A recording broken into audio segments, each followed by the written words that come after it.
سلام برای چطورین؟ چه خبرها؟ چی کاره که نمی کنید؟ درست دیدین. تایتل ویدیو درسته. اگر شما بخواید خلبان بشید، ما 2 تا مدیکال کلاس داریم. مدیکال کلاس 2 و مدیکال کلاس 1. اگر بخواید گواهینامه PPL بگیرین، فقط کافیه که گواهینامه مدیکال کلاس 2 رو بگیرین. اگر CPL یا ATPL بخواید بگیرین، حتما باید گواهینامه مدیکال کلاس 1 رو داشته باشید. همونطور که میدونید و بر کسی پوشیده نیست، هدف من از خلبان شدن توی ایرلاینه. چه کارگو، چه هواپیمای مسافربری. به خاطر همین حتما باید مدیکال کلاس 1 رو داشته باشم. چند وقت پیش رفته بودم هلند برای چکای مدیکال کلاس 1. بعد از اینکه چکا انجام شد، باید تقریبا 4 هفته منتظر می شدم تا جواب آزمایشا بیاد و نظر نهاییشون رو صادر کنم. بعد از 4 هفته از دکتر اونجا من یه ایمیل گرفتم که متاسفانه آنزیمای کبدیم خیلی بالا و اونا نمیتونن گواهی مدیکال کلاس 1 رو برام صادر کنن. خیلی شوکه شده بودم به خاطر اینکه اصلا انتظارشو نداشتم.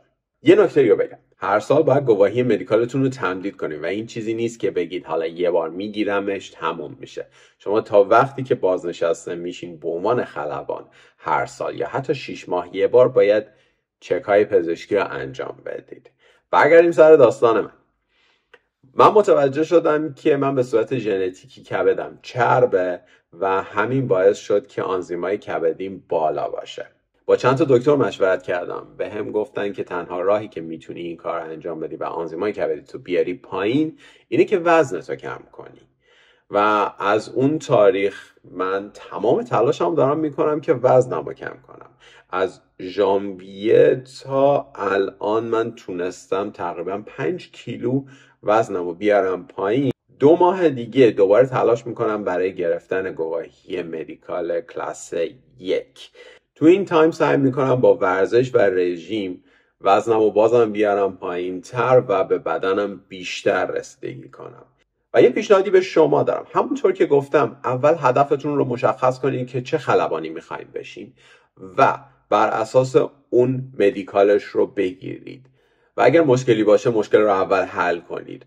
مثل من نباشه که یه بار برید چک انجام بدید، بعد چک رد بشه و دوباره مجبور باشین. به عنوان مثال توی آلمان و اروپا اگر شما مدیکال چکی رو انجام بدید و مدیکال چک رو رد بشین و دوباره بخواین اون مدیکال چک رو انجام بدید، کم 1000 یورو باید پرداخت کنید. به خاطر همین حتی برای هزینه هاش هم که شده، اول مطمئن بشید که همه چیز درسته با دکتر خانوادگیتون، با پزشکایی که میشناسین. اگه مثل من مشکل کبدی دارین، حتما با یه متخصص قبلش مشورت کنید که مطمئن بشین به محض اینکه چکاتون انجام بدین چکاتون کلین از آب در میاد. همیشه گفتم پیشگیری بهتر از درمانه.